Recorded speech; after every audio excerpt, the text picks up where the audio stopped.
ನಮಸ್ಕಾರ. Price the Lord Jesus. ಎಲ್ಲ ನನ್ನ ಪ್ರೀತಿಯ ದೇವಜನರೇ, ನನ್ನ ಪ್ರಿಯ ಸಹೋದರಿ ಸಹೋದರರೇ, ದೇವಭಕ್ತರೇ, ಹಿರಿಯರೇ, ದೇವರನ್ನು ಪ್ರೀತಿ ಮಾಡಿ ರಾಜಾದಿರಾಜನು ಕರ್ತಾದಿ ಕರ್ತನು ಸೃಷ್ಟಿಕರ್ತನೂ ಆಗಿರುವ ಯೇಸುವಿನ ಮೇಲೆ ನಂಬಿಕೆ ಇಟ್ಟು ನಿರಂತರವಾಗಿ ಆತನ ಸಮ್ಮುಖದಲ್ಲಿ ಬರುತ್ತಾ ವಾಕ್ಯಗಳನ್ನು ಕ್ರಮ ತಪ್ಪದೆ ಕೇಳುತ್ತಾ ಆತನನ್ನೇ ನಿರೀಕ್ಷಿಸಿಕೊಂಡಿರುವಂಥ ನಿಮ್ಮ ನಿರೀಕ್ಷೆಯು ನಿರಾಸೆಯಾಗದಿರಲಿ. ನನ್ನ ಪ್ರಿಯ ದೇವಜನರೇ, ಪ್ರತಿದಿನ ಪ್ರತಿ ಸಂದರ್ಭಗಳಲ್ಲಿ ಹೊಸತನವಾಗಿ ಒಂದು ನಿರೀಕ್ಷೆಯಿಂದ ನಾವು ಪ್ರಾರಂಭಿಸುತ್ತೇವೆ. ಆದರೆ ಪರಿಸ್ಥಿತಿಗಳ ನಿಮಿತ್ತವಾಗಿ, ಜನರ ಮಾತುಗಳ ನಿಮಿತ್ತವಾಗಿ, ನಮ್ಮ ತಪ್ಪು ತೀರ್ಮಾನಗಳ ನಿಮಿತ್ತವಾಗಿ ನಾವು ನಿರೀಕ್ಷಿಸಿದ ಲಾಭ, ನಾವು ನಿರೀಕ್ಷಿಸಿದ ಸಂತೋಷ, ನಾವು ನಿರೀಕ್ಷಿಸಿದ ಸಂಬಂಧಗಳು, ನಾವು ನಿರೀಕ್ಷಿಸಿದಂಥ ಕಾರ್ಯಗಳು ನಡೆಯದೇ ಇದ್ದಾಗಲೂ ಕೂಡ ದೇವರ ವಾಕ್ಯ ಇವತ್ತು ಹೇಳುತ್ತದೆ, ನಿರಾಸೆಯಲ್ಲಿಯೇ ನಿಮ್ಮನ್ನು ಬಿಟ್ಟು ಬಿಡದೆ ನಿರೀಕ್ಷೆ ಕೊಟ್ಟು ನಮ್ಮನ್ನು ಮಾರ್ಪಡಿಸುವ ದೇವರು ಆತನಾಗಿದ್ದಾನೆ. ಅನೇಕ ಸಂದರ್ಭಗಳು, ಅದರಲ್ಲಿ ನಮ್ಮ ಶರೀರದ ನೋವುಗಳು, ಬಲಹೀನತೆ, ನಮ್ಮ ಕುಟುಂಬಸ್ಥರ ಬಲಹೀನತೆಗಳು, ಅವರ ಸೋಲುಗಳು, ಎದುರುಗಳು, ಸಮಸ್ಯೆಗಳು ನಮ್ಮನ್ನು ನಿರಾಸೆಯಾಗುವಂತೆ ಮಾಡುತ್ತವೆ. ಎಷ್ಟೋ ಪ್ರಾರ್ಥನೆಯಲ್ಲಿ ನಿರೀಕ್ಷೆಯಿಂದ ಇಡುತ್ತೇವೆ. ಪ್ರಾರಂಭ ಮಾಡುವ ವ್ಯಾಪಾರದಲ್ಲಿ, ಕೆಲಸದಲ್ಲಿ, ವಿದ್ಯಾಭ್ಯಾಸದಲ್ಲಿ, ಎಕ್ಸಾಮ್ಗಳಲ್ಲಿ ನಿರೀಕ್ಷೆ ಇಡುತ್ತೇವೆ. ಈ ಸಾರಿ ನಾನು ಪಾಸ್ ಆಗ್ತೇನೆ, ಈ ಸಾರಿ ನನಗೆ ಜಾಬ್ ಸಿಗುತ್ತೆ, ಈ ಸಾರಿ ಒಳ್ಳೆ ಬೆಲೆ ಸಿಗುತ್ತೆ, ಈ ಸಾರಿ ನಾನು ಕಟ್ಟಿ ಮುಗಿಸ್ತೇನೆ, ಈ ಸಾರಿ ನಾನು ತಗೊಳ್ತೇನೆ, ಈ ಸಾರಿ ನನ್ನ ಕೈಯಲ್ಲಿ ಹಣ ಉಳಿಯುತ್ತೆ, ಈ ಸಾರಿ ಅಂತ ಅಂದುಕೊಳ್ಳುತ್ತಾ ಇರುತ್ತೇವೆ. ಲೋಕವು, ಲೋಕಾಧಿಪತಿಯು ನಿರಾಸೆಯನ್ನು ನಮಗೆ ಉಂಟು ಮಾಡಬೇಕು ಎಂದು ನೆನೆಸುವಾಗ ದೇವರು ಹೇಳುತ್ತಾನೆ, ನಾನು ನಿಮ್ಮಲ್ಲಿ ನಿರೀಕ್ಷೆಯನ್ನು ಹುಟ್ಟಿಸುತ್ತೇನೆ, ನಿಮ್ಮ ನಿರಾಸೆಯನ್ನು ತೆಗೆದುಹಾಕುತ್ತೇನೆ. ಬನ್ನಿ ಹಾಗಾದರೆ ಈ ದಿನದ ಮುಖ್ಯವಾದಂಥ ದೇವರ ವಾಕ್ಯವನ್ನು ಓದಿಕೊಳ್ಳೋಣ. ರೋಮಾಪುರದವರಿಗೆ ಬರೆದ ಪತ್ರಿಕೆ 15ನೇ ಅಧ್ಯಾಯ 13ನೇ ವಾಕ್ಯ. ನಿರೀಕ್ಷೆಯ ಮೂಲನಾದ ದೇವರು ನಂಬಿಕೆಯಿಂದುಂಟಾಗುವ ಸಂತೋಷವನ್ನು, ಮನಃಶಾಂತಿಯನ್ನು ನಿಮಗೆ ಪರಿಪೂರ್ಣವಾಗಿ ದಯಪಾಲಿಸಿ, ನೀವು ಪವಿತ್ರಾತ್ಮನ ಬಲಗೂಡಿದವರಾಗಿ ನಿರೀಕ್ಷೆಯಲ್ಲಿ ಅಭಿವೃದ್ಧಿಯನ್ನು ಹೊಂದುವಂತೆ ಅನುಗ್ರಹಿಸಲಿ. ಆಮೇನ್. ಪೌಲನು ರೋಮಾಪುರದ ಸಭೆಗೆ ಬರೆಯುತ್ತಾ ಎಷ್ಟೊಂದು ಆಳವಾದ ಸತ್ಯಾರ್ಥಗಳನ್ನು ಅವರಿಗೆ ತಿಳಿಯಪಡಿಸಿದ್ದಾನೆ. ದೇವರಾತ್ಮನು ಅದೇ ಸತ್ಯಾರ್ಥಗಳನ್ನು ನಮಗೂ ಕೂಡ ಕೊಟ್ಟಿದ್ದಾರೆ. ದೇವರಿಗೆ ಸ್ತೋತ್ರ ಉಂಟಾಗಲಿ. ಈ ವಾಕ್ಯವನ್ನು ಗಮನಿಸಿರಿ. ನಮ್ಮ ನಿರೀಕ್ಷೆಗೆ ಮೂಲನಾದ ದೇವರು. ದೇವಜನವೇ, ದೇವರೇ ಇಲ್ಲದೆ ಹೋದರೆ ನಿರೀಕ್ಷೆಯೇ ಇಲ್ಲ. ನಾಳೆ ಬೆಳಿಗ್ಗೆ ಸೂರ್ಯನು ಹುಟ್ಟುತ್ತಾನೆ ಅನ್ನುವ ನಿರೀಕ್ಷೆ ನಿಮಗಿದೆ ಅಲ್ವಾ? ನಾಳೆ ಬೆಳಿಗ್ಗೆ ನಾವು ಹೇಳಿದ ಸ್ಥಳಕ್ಕೆ ಹೋಗುತ್ತೇವೆ, ನಮ್ಮ ಜಾಬ್ಗೆ ಹೋಗುತ್ತೇವೆ, ನಮ್ಮ ತೋಟಕ್ಕೆ ಹೋಗುತ್ತೇವೆ, ನಮ್ಮ ಪ್ರಯಾಣ ಮಾಡುತ್ತೇವೆ. ಈ ನಿರೀಕ್ಷೆ ನಮಗೆ ಎಲ್ಲಿಂದ ಬರುತ್ತದೆ?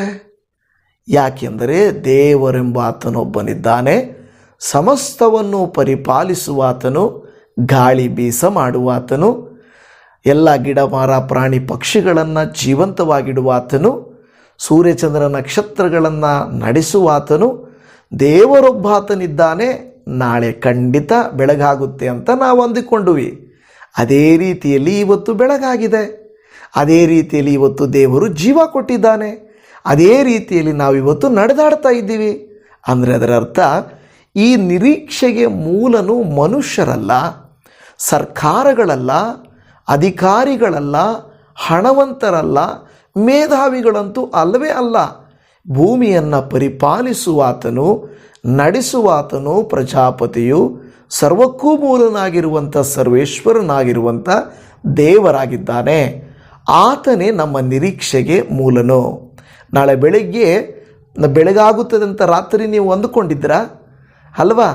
ಬೆಳಗಾಗುತ್ತೆ ಅಂತ ನೀವು ಅಂದುಕೊಂಡಿಲ್ಲ. ಯಾವುದೋ ಸರ್ಕಾರ ಲೈಟ್ ಆನ್ ಮಾಡೋದಿಲ್ಲ, ಯಾವುದೋ ವ್ಯಕ್ತಿ ಸ್ಟಾರ್ಟ್ ಮಾಡೋದಿಲ್ಲ. ದೇವರು ನಿರೀಕ್ಷೆಗೆ ಮೂಲನಾಗಿದ್ದಾನೆ.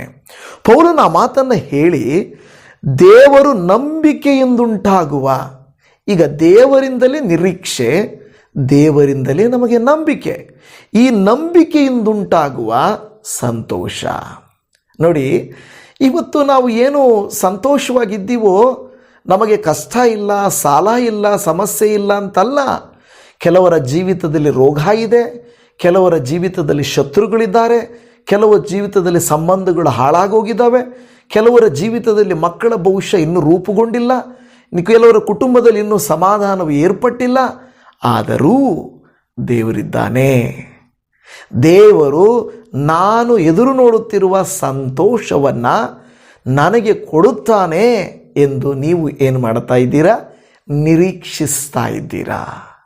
ಇವತ್ತು ಮನುಷ್ಯರಿಂದಾದ ನಷ್ಟ, ಅವರಿಂದಾದ ವಿರೋಧಗಳು, ಆಗಿರುವ ಮೋಸ, ನಿಮ್ಮನ್ನು ಉಪಯೋಗಿಸಿರುವ ಉಪಯೋಗ, ಈ ರೀತಿಯಾದಂಥ ಕಾರ್ಯಗಳು ನಮ್ಮನ್ನು ಕುಗ್ಗಿಸಿ ನಿರಾಸೆ ಪಡಿಸುವಾಗಲೂ ನನಗೂ ಒಂದು ಕಾಲ ಬರುತ್ತೆ, ನನ್ನ ಆರೋಗ್ಯನೂ ಸುಧಾರಿಸುತ್ತೆ, ನನ್ನ ದೇವರು ಖಂಡಿತ ನನಗೆ ಬಲ ಕೊಡುತ್ತಾರೆ, ನನಗೆ ಜಯ ಕೊಡುತ್ತಾರೆ, ನನಗೆ ಸಫಲತೆ ಕೊಡುತ್ತಾರೆ ಅನ್ನುವಂಥದ್ದು ಯಾರು ಕೊಡ್ತಾರೆ ಅಂತ ನಂಬಿದ್ದೀವಿ? ಅಪ್ಪ ಅಮ್ಮ ಕೊಡ್ತಾರೆ, ಸರ್ಕಾರ ಕೊಡುತ್ತೆ ಅಲ್ವಾ, ಕಂಪನಿ ಕೊಡುತ್ತೆ, ಬ್ಯಾಂಕ್ ಕೊಡುತ್ತೆ, ಆ ರೀತಿ ನಿರೀಕ್ಷಿಸಿದ್ದೇವ? ಇಲ್ಲ, ನಮಗೆ ಕೊಡುವುದು ಬರುವುದು ದೇವರಿಂದ. ನೋಡಿ, ಅದಕ್ಕೆ ನಿರಾಸೆ ಹುಟ್ಟಿಸುವುದು ಲೋಕದ ಕೆಲಸ, ಜನರ ಕೆಲಸ. ನಿರೀಕ್ಷೆ ಹುಟ್ಟಿಸುವುದು ದೇವರ ಕೆಲಸ. ನಿಮ್ಮಲ್ಲಿ ಎಷ್ಟೋ ಜನಕ್ಕೆ ದೇವರ ವಾಕ್ಯವನ್ನು ಆಲಿಸುವಾಗ ನಂಬಿಕೆ ಹುಟ್ಟುತ್ತದೆ, ನಿರೀಕ್ಷೆ ಹುಟ್ಟುತ್ತದೆ. ಅವರಂದರೆ ಅಂದ್ಕೊಳ್ಳಿ ಬಿಡು, ಆದರೆ ನಮ್ಮನ್ನು ದೇವರು ಹಿಂಗೆ ಇಟ್ಬಿಡ್ತಾರಾ? ಕೆಳಗೆ ಬಂದಿರುವ ನಾವು ಒಂದು ದಿವಸ ಮೇಲಕ್ಕೆ ಬರೋದಿಲ್ವಾ? ಈ ಗಡಿಯಾರವನ್ನು ನೋಡ್ರಿ, ಆ ಗಡಿಯಾರದ ಮುಳ್ಳು ಒಂದು ಸಾರಿ ಕೆಳಕ್ಕೆ ಬರುತ್ತದೆ, ಕೆಳಕ್ಕೆ ಬಂದ ಮುಳ್ಳು ಮತ್ತೆ ಮೇಲಕ್ಕೆ ಹೋಗುತ್ತದೆ. ಮುಳುಗಿರುವ ಸೂರ್ಯನು ಮತ್ತೆ ಹುಟ್ಟುತ್ತಾನೆಂದು ನಂಬಿದೆವು, ಇವತ್ತು ಸೂರ್ಯನು ಹುಟ್ಟಿದ್ದಾನೆ. ಅಂದರೆ ಮುಳುಗಿದ ಸೂರ್ಯನು ಮತ್ತೆ ಹುಟ್ಟುತ್ತಾನೆ ಅಂತ ನಿರೀಕ್ಷಿಸಿದ ಹಾಗೆ ಕೆಳಗೆ ಬಿದ್ದಿರುವ ನಮ್ಮ ಜೀವಿತ, ಕೆಟ್ಟು ಹೋಗಿರುವ ನಮ್ಮ ಜೀವಿತ, ಹಾಳಾಗಿರುವ ನಮ್ಮ ಜೀವಿತ ಸರಿ ಹೋಗುತ್ತದೆ ಎಂದು ನಾವು ನಂಬುವುದಾದರೆ ದೇವರು ನಮ್ಮನ್ನು ಉನ್ನತಿಗೆ ತಂದೇ ತರುವರು. ಇವತ್ತು ಬಡವರಾಗಿದ್ದೀವಿ, ನಮ್ಮ ಮಕ್ಕಳು, ನಾವು ಒಂದು ಚಿಕ್ಕ ಮನೆಯಲ್ಲಿದ್ದೀವಿ, ಬಾಡಿಗೆ ಮನೆಯಲ್ಲಿದ್ದೀವಿ, ಊರು ಬಿಟ್ಟ ಊರಲ್ಲಿದ್ದೀವಿ, ಹಳ್ಳಿಯಲ್ಲಿದ್ದೀವಿ, ಸಾಲದಲ್ಲಿದ್ದೀವಿ, ಸಂಕಟದಲ್ಲಿದ್ದೀವಿ. ಹೀಗೇ ಇರ್ತೀರಿ ಅಂತ ಫಿಕ್ಸ್ ಆಗಿಬಿಟ್ಟಿದ್ದೀರಾ? ಅದೇ ನಿರಾಸೆಯಲ್ಲಿ ಇರ್ತೀರಾ?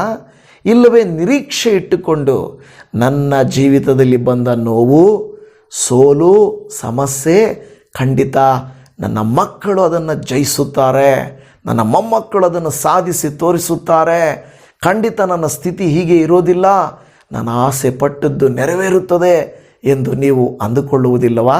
ನೋಡಿ, ಅದಕ್ಕೆ ಪೌಲನು ಹೇಳ್ತಾ ಇದ್ದಾನೆ, ಹೌದು, ಲೋಕದಿಂದ ನಿರಾಸೆ, ದೇವರಿಂದ ನಿರೀಕ್ಷೆ, ದೇವರಿಂದ ನಂಬಿಕೆ ಮಾತ್ರವಲ್ಲ, ದೇವರಿಂದಲೇ ಸಂತೋಷವನ್ನು, ಮನಃಶಾಂತಿಯನ್ನು. ನೋಡಿ, ಹೇಗೆ ಸಂತೋಷವನ್ನು, ಮನಃಶಾಂತಿಯನ್ನು ನಿಮಗೆ ಪರಿಪೂರ್ಣವಾಗಿ ದಯಪಾಲಿಸಿ. ಮನಃಶಾಂತಿ ಬೇಕೇ ಬೇಕು, ಸಂತೋಷ ಬೇಕೇ ಬೇಕು. ಅನೇಕ ಸಂದರ್ಭಗಳಲ್ಲಿ ಮನಃಶಾಂತಿಯನ್ನು ಕಳೆದುಕೊಳ್ಳುತ್ತೇವೆ, ಭಯಪಡುತ್ತೇವೆ, ಚಿಂತೆ ಮಾಡ್ತಾ ಇರ್ತೇವೆ. ಯೇಸು ಸ್ವಾಮಿ ತನ್ನ ಶಿಷ್ಯರನ್ನು ನೋಡಿ, ತನ್ನ ಶಿಷ್ಯರು ಭಯದಲ್ಲಿ, ಮನಃಶಾಂತಿ ಇಲ್ಲದೆ, ದುಃಖದಲ್ಲಿ, ನಿರೀಕ್ಷೆ ಇಲ್ಲದೆ ಅವರು ಮೊದಲ ಶತಮಾನದಲ್ಲಿ ಭಯಪಟ್ಟು ಗುಹೆಗಳಲ್ಲಿ, ಮನೆಗಳಲ್ಲಿ ಬಚ್ಚಿಟ್ಟುಕೊಂಡು ಮೆಲ್ಲನೆಯೇ ಮಾತನಾಡುತ್ತಾ ಇದ್ದರು, ಮೆಲ್ಲಗೆ ಮಾತಾಡುತ್ತಿದ್ದರು. ಅವರ ಮಧ್ಯದಲ್ಲಿ ನಿಂತು, ನಿಮಗೆ ಸಮಾಧಾನ ಉಂಟಾಗಲಿ, ನನ್ನ ಮನಃಶಾಂತಿಯನ್ನು ನಿಮಗೆ ಬಿಟ್ಟು ಹೋಗುತ್ತೇನೆ ಎಂದು ಹೇಳಿದ ದೇವಾದಿದೇವನು. ಅಂದರೆ ಸ್ವಾಮಿ ಸತ್ತು ಹೋದರು, ಮತ್ತು ನಮಗೆ ಏನು ಆಯಿತೋ ಗೊತ್ತಿಲ್ಲ, ಏನಾಗುತ್ತೋ ಗೊತ್ತಿಲ್ಲ ಅಂತ ನಿರಾಸೆಯಲ್ಲಿದ್ದ ಭಕ್ತರನ್ನು ಸ್ವಾಮಿ ತಾನೇ ಅವರ ಮಧ್ಯದಲ್ಲಿ ನಿಂತು ಅವರಿಗೆ ನಿರೀಕ್ಷೆಯನ್ನು ಹುಟ್ಟಿಸಿದರು. ನನ್ನ ಪ್ರಿಯ ದೇವಜನರೇ, ಇವತ್ತು ನಮ್ಮದು ಪ್ರತಿನಿತ್ಯದ ಜೀವಿತ. ಪ್ರತಿನಿತ್ಯ ನಮ್ಮ ಮಾರ್ಗ ಮಧ್ಯದಲ್ಲಿ ಹಳ್ಳ ದಿಣ್ಣೆಗಳು ಬರುವಂತೆ, ಅಡ್ಡಿಗಳು ಬರುವಂತೆ, ತೊಂದರೆಗಳು ಬರುವಂತೆ, ಆ ಜನರು ಅಡ್ಡಿ ಬರ್ತಾರೆ, ಮಾತುಗಳಂತಾರೆ, ನಿರಾಸೆಗಳು ಹುಟ್ಟುತ್ತವೆ, ನೋವುಗಳು ಬರುತ್ತವೆ. ಆದರೆ ಇಲ್ಲ, ನಾನು ಕೊನೆಗೆ ಹೋಗಿ ಮುಟ್ಟುತ್ತೇನೆ, ನನ್ನಿಂದ ಸಾಧ್ಯ ಅಂತ ಹೋಗ್ತಾ ಇರ್ತೇವೆ. ಹಂಪುಗಳು ಬಂದವು, ತಿರುವುಗಳು ಬಂದವು, ಗಾಡಿಗಳು ಅಡ್ಡ ಬಂದವು, ಮನುಷ್ಯರು ಅಡ್ಡ ಬಂದರು ಅಂತೇಳಿ ಅಯ್ಯಯ್ಯೋ ಬೇಡ, ನಾನು ಹೋಗಲ್ಲ, ಪ್ರಯಾಣ ಮಾಡಲ್ಲ, ನಾನು ಹಿಂತಿರುಗಿ ಹೋಗ್ಬಿಡ್ತೀನಿ ಅಂತ ಹೋಗ್ತೇವಾ? ಖಂಡಿತ ಹೋಗೋದಿಲ್ಲ. ಏನೇ ಅಡಚಣೆಗಳು ಬಂದರೂ ನಾನು ಹೋಗುವ ಗಮ್ಯ ಸ್ಥಾನಕ್ಕೆ ನಾನು ಹೋಗುತ್ತೇನೆ ಎಂದು ನಿರೀಕ್ಷಿಸುತ್ತೇವಲ್ಲವಾ? ಅದೇ ರೀತಿಯಲ್ಲಿ ದೇವರು ನಿಮಗೂ ನನಗೂ ಹೇಳುವಂಥ ಮಾತು, ನಾವು ನಿರಾಸೆ ಪಟ್ಟು ಕೂತುಕೊಂಡು ಅಳುವುದಲ್ಲ. ಒಂದು ಸೋತು ಹೋಗುವಾಗ, ಒಂದು ನೋವು ಪಡುವಾಗ, ಒಂದು ನಷ್ಟ ಪಡುವಾಗ ಅದನ್ನೇ ನೆನೆಸಿಕೊಂಡು ಅಳುವುದಲ್ಲ. ಬದಲಾಗಿ ಇಲ್ಲ, ನಾನು ಕಳಕೊಂಡದ್ದಕ್ಕೆ ದೇವರು 2ರಷ್ಟು ಕೂಡಿಸಿ ಕೊಡುತ್ತಾನೆ. ಎಲ್ಲಿ ನಾನು ಅವಮಾನ ಹೊಂದಿದ್ದೇನೋ ಅಲ್ಲಿ ನನ್ನನ್ನು ದೇವರು ಘನಪಡಿಸುತ್ತಾನೆ. ಇವತ್ತು ನಾನು ಕಳ್ಕೊಂಡದನ್ನು ದೇವರು ತಿರುಗಿಸಿ ಕೊಡುತ್ತಾನೆ ಎಂಬ ನಿರೀಕ್ಷೆಯಿಂದ ಹೋಗುವಾಗ, ಆ ನಿರೀಕ್ಷೆಗೆ ಮೂಲನಾದ ದೇವರು ನಿಮ್ಮನ್ನು ನನ್ನನ್ನು ಆತನು ನಡೆಸುವಂಥವನಾಗಿದ್ದಾನೆ. ಹಲ್ಲೆಲೂಯ. ಇವತ್ತು ದೇವರ ವಾಕ್ಯಗಳನ್ನು ಆಲಿಸುತ್ತಿರುವಂಥ ನನ್ನ ಪ್ರಿಯ ದೇವಜನರೇ, ನನ್ನ ಮೇಲೆ ಕರ್ತನು ಅದೇ ರೀತಿಯಾಗಿ ಒಂದು ವಿಶ್ವಾಸವನ್ನಿಟ್ಟು, ನನ್ನ ಮಗಳು ಕುಗ್ಗಿ ಹೋಗುವುದಿಲ್ಲ, ಗಂಡನು ಬದಲಾಗಲಿಲ್ಲ, ಮಗನು ವಿಧೇಯತೆ ತೋರಿಸುವುದಿಲ್ಲ, ಕುಟುಂಬದಲ್ಲಿ ಸಮಾಧಾನ ಏರ್ಪಟ್ಟಿಲ್ಲ, ಸಂತೋಷ ಅನ್ನೋದು ಮುಖದಲ್ಲಿ ಇಲ್ಲವೇ ಇಲ್ಲ, ಮನುಷ್ಯರ ಮುಂದೆ ನಗುವಂತೆ, ಮನೆಯಲ್ಲಿ ಬಂದು ಅಳುವಂತೆ ನನ್ನ ಪರಿಸ್ಥಿತಿ ಇದೆ, ನಾನು ಯಾರ ಮುಂದೆ ಹೇಳಿಕೊಳ್ಳಿ, ಯಾರು ನನಗೆ ಸಹಾಯ ಮಾಡುತ್ತಾರೆ ಅಂತ ನಿರಾಸೆಯಲ್ಲಿದ್ದೀರಾ? ನೀವು ಯಾರು ಸಹಾಯ ಮಾಡ್ತಾರೆ ಅಂತ ನೋಡಬೇಡ್ರಿ. ನೀವು ದೇವರ ಮೇಲೆ ನಿರೀಕ್ಷೆ ಇಟ್ಟರೆ ಆತನೇ ತನ್ನ ದೂತರನ್ನು ಕಳುಹಿಸಿ ನಿಮಗೆ ಸಹಾಯ ಮಾಡುತ್ತಾರೆ. ತಕ್ಕ ಸಮಯದಲ್ಲಿ ನಿಮ್ಮನ್ನು ಮೇಲಕ್ಕೆ ಎಬ್ಬಿಸುತ್ತಾರೆ. ಅದು ಮಾತ್ರ ಮುಖ್ಯ. ಇಲ್ಲಿ ಅದಕ್ಕೆ ಹೇಳುತ್ತದೆ, ಸಂತೋಷವನ್ನು ಮನಃಶಾಂತಿಯನ್ನು ನಿಮಗೆ ಪರಿಪೂರ್ಣವಾಗಿ ದಯಪಾಲಿಸ್ತಾನೆ ಮತ್ತು ನೀವು ಪವಿತ್ರಾತ್ಮನ ಬಲಗೂಡಿದವರಾಗಿ ನಿರೀಕ್ಷೆಯಲ್ಲಿ ಅಭಿವೃದ್ಧಿಯನ್ನು ಹೊಂದುವಂತೆ ಅನುಗ್ರಹಿಸಲಿ. ನಿಮಗೆ ನಿರೀಕ್ಷೆ ಕಡಿಮೆ ಆಗಿದೆಯಾ? ದೇವರು ಅನುಗ್ರಹಿಸಲಿ. ನನ್ನ ಪ್ರಿಯ ದೇವಜನರೇ, ದೇವರ ವಾಕ್ಯದಲ್ಲಿ ನಾವು ನೋಡುತ್ತೇವೆ, ಯೋಸೇಫನು ತಾನು ಕನಸು ಕಂಡಾಗ ತನಗಿದು ನಡೆದೇ ಹೋಗುತ್ತೇನೋ, ಇದೇನೋ ದೇವರು ಒಂದು ಅದ್ಭುತವಾದಂಥ ಒಂದು ನಿರೀಕ್ಷೆಯನ್ನು ಕೊಟ್ಟಿದ್ದಾರೆ, ನಾನು ಇನ್ನು ಉನ್ನತಿಗೆ ಬರುತ್ತೇನೇನೋ ಅಂತ ಆಸೆ ಪಟ್ಟಿರಬಹುದು. ಆದರೆ ಅವನ ಆಸೆ ಕೆಲವೇ ದಿನಗಳಲ್ಲಿ ನಿರಾಸೆಯಾಯಿತು. ನನ್ನ ಮುಂದೆ ಒಂದು ಹೊರೆಯ ಮುಂದೆ ಅನೇಕ ಹೊರೆಗಳು, ಹುಲ್ಲಿನ ಹೊರೆಗಳು, ತೆನೆಗಳು ಬಾಗ್ತಾ ಇದ್ದಾವೆ, ಅಡ್ಡ ಬೀಳ್ತಾ ಇದ್ದಾವೆ ಅಂದಾಗ ದೇವರು ಉನ್ನತಿಗೆ ತರುತ್ತಾನೆಂದು ನೆನೆಸಿರಬಹುದು. ಅತಿ ಬೇಗನೆ ನಿರಾಸೆಯಾಯಿತು. ನಮಗೂ ಕೂಡ ಯಾರಾದರೂ ಸಹಾಯ ಮಾಡ್ತೀವಿ ಅಂದಾಗ, ಬೆಲೆ ಬರುತ್ತೆ ಅಂತ ಹೇಳಿದಾಗ, ಜಾಬ್ ಸಿಗುತ್ತೆ ಅಂತ ಹೇಳಿದಾಗ, ಅಮೌಂಟ್ ಬರುತ್ತೆ ಅಂದಾಗ ಒಂದು ನಿರೀಕ್ಷೆ ಬರುತ್ತದೆ. ಕೆಲವು ಸಾರಿ ಎಷ್ಟು ಬೇಗ ನಮಗೆ ನಿರೀಕ್ಷೆ ಬರುತ್ತದೋ ಅಷ್ಟು ಬೇಗ ನಿರಾಸೆಯಾಗೋಗ್ಬಿಡ್ತದೆ. ಅಷ್ಟು ಬೇಗ ಯೋಸೇಫನನ್ನು ಅಣ್ಣಂದಿರೇ ತಗೊಂಡೋಗಿ ಗುಣಿಯಲ್ಲಿ ಹಾಕಿದರು, ಅಲ್ಲಿಂದ ಮಾರಿಬಿಟ್ರು. ಅವನಂದುಕೊಂಡ, ಇನ್ನು ನನ್ನ ಜೀವಿತದಲ್ಲಿ ನಡೆಯುತ್ತೋ ನಡೆಯಲ್ವೋ ಅಂತ. ಆದರೂ ಅವನು ಗುಣಗುಟ್ಟಲಿಲ್ಲ, ಆದರೂ ಅವನು ಬೇಸರ ಮಾಡಿಕೊಳ್ಳಲಿಲ್ಲ, ಅಪನಂಬಿಕೆ ಇಡಲಿಲ್ಲ. ದೇವರೇ ಯಾಕಪ್ಪ ಈ ರೀತಿ ಮಾಡಿದೆ ಅಂತ ಅನ್ನಲಿಲ್ಲ. ಒಂದಲ್ಲ ಒಂದು ದಿವಸ ದೇವರು ಕೊಟ್ಟ ಮಾತನ್ನು ನೆರವೇರಿಸದೆ ಹೋಗುವುದಿಲ್ಲ ಎಂದು ನಂಬಿದ್ದನು. ಮನುಷ್ಯರ ಮಾತು ಸುಳ್ಳಾಗಬಹುದು, ದೇವರ ಮಾತು ಸುಳ್ಳಲ್ಲ. ನಿರೀಕ್ಷೆ ಇಟ್ಟಿದ್ದನು. ನಂತರ ಕೊನೆಯಲ್ಲಿ ನಿಮಗೆಲ್ಲ ಗೊತ್ತಿದೆ, ಯೋಸೇಫನು ತನ್ನ ಅಣ್ಣಂದಿರು ಬಂದಾಗ ಹೇಳ್ತಾ ಇದ್ದಾರೆ, ಏನಂತ ಹೇಳ್ತಾನೆ ಗೊತ್ತಾ? ದೇವರು ಮೊದಲೇ ನನ್ನನ್ನು ನೇಮಕ ಮಾಡಿ ಇಲ್ಲಿಗೆ ಬರುವಂತೆ ಮಾಡಿದ್ದಾರೆ, ಇದು ದೇವರ ಪ್ರಣಾಳಿಕೆ. ಆ ದೇವರ ಪ್ರಣಾಳಿಕೆ, ನಿಮ್ಮದೇನೂ ತಪ್ಪಿಲ್ಲ ಅಂತ ಹೇಳಿ ಯೋಸೇಫನು ಹೇಳುವುದನ್ನು ನೋಡುತ್ತಾ ಇದ್ದೇವೆ. ಅಂದರೆ ನಾನು ಸ್ವಂತ ಊರಲ್ಲಿದ್ದರೂ, ವಿದೇಶದಲ್ಲಿದ್ದರೂ, ಬೇರೆ ಊರಲ್ಲಿದ್ದರೂ, ಶತ್ರುಗಳ ಮಧ್ಯೆ ಇದ್ದರೂ ದೇವರ ಕಾರ್ಯ ಮಾತ್ರ ನಿಂತು ಹೋಗುವುದಿಲ್ಲ. ಸಹೋದರರೇ, ಇವತ್ತು ನಿಮ್ಮ ಮಕ್ಕಳ ಜೀವಿತದಲ್ಲಿ, ನಿಮ್ಮ ಮನೆಯ ವಿಷಯದಲ್ಲಿ, ನಿಮ್ಮ ಮೊಮ್ಮಕ್ಕಳ ವಿಷಯದಲ್ಲಿ, ನಿಮ್ಮ ಜೀವನ ಸಂಗಾತಿಗಳ ವಿಷಯದಲ್ಲಿ ದೇವರು ಕೊಟ್ಟಂಥ ಮಾತು ನಿರಾಸೆಯಾಗಿ ಹೋಗುತ್ತಿರಬಹುದು.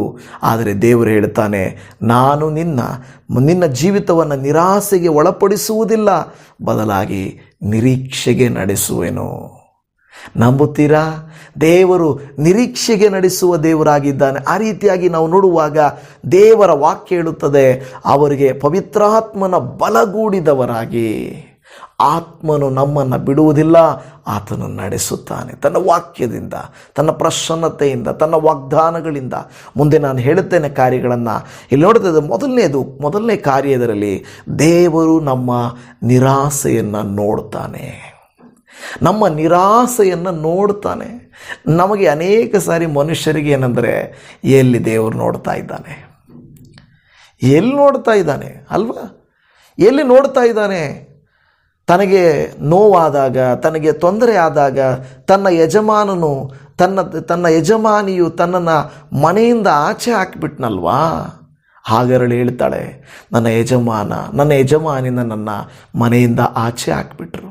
ಎಲ್ಲಿದೆ ನ್ಯಾಯ? ಎಲ್ಲಿದೆ ದೇವರು? ಎಲ್ಲಿ ನೋಡ್ತಾ ಇದ್ದಾರೆ? ಆಸ್ತಿಗಳು ನಿಮಗೆ ಸಿಗದೇ ಇದ್ದಾಗ, ಸಂಬಳಗಳು ಸರಿಯಾದ ಸಮಯಕ್ಕೆ ಸಿಗದೇ ಇದ್ದಾಗ, ಮಕ್ಕಳು ಅಂದುಕೊಂಡ ರೀತಿಯಲ್ಲಿ ಉನ್ನತಿಗೆ ಬರದೇ ಇದ್ದಾಗ, ನಾನು ಕೆಲವು ಸಾರಿ ಅಂದುಕೊಳ್ಳುತ್ತೇವೆ, ದೇವರೆಲ್ಲಿ ನೋಡ್ತಾ ಇದ್ದಾರೆ? ಹಾಗಿದ್ದರೆ ನಾನು ಪಟ್ಟ ಕಷ್ಟಕ್ಕೆ, ನಾನು ಪಟ್ಟ ಶ್ರಮೆಗೆ, ಕಣ್ಣೀರಿಗೆ ದೇವರು ಪ್ರತಿಫಲ ಕೊಡ್ಬೋದಾಗಿತ್ತಲ್ವ? ಬರಿಗೈ ಆಗೋಯ್ತೆ ನನ್ನ ಜೀವನ, ಏನೂ ಇಲ್ಲದ ಜೀವನ ಆಗೋಯ್ತೆ ನನ್ನ ಜೀವನ. ದೇವರು ಎಲ್ಲಿ ನೋಡ್ತಾ ಇದ್ದಾರೆ? ಆದರೆ ಒಂದು ವಿಷಯ ನನ್ನ ಪ್ರಿಯ ದೇವಜನರೇ, ಹಾಗೆರಳು ಎಲ್ಲ ಬಿಟ್ಟು ಬಂದಳು.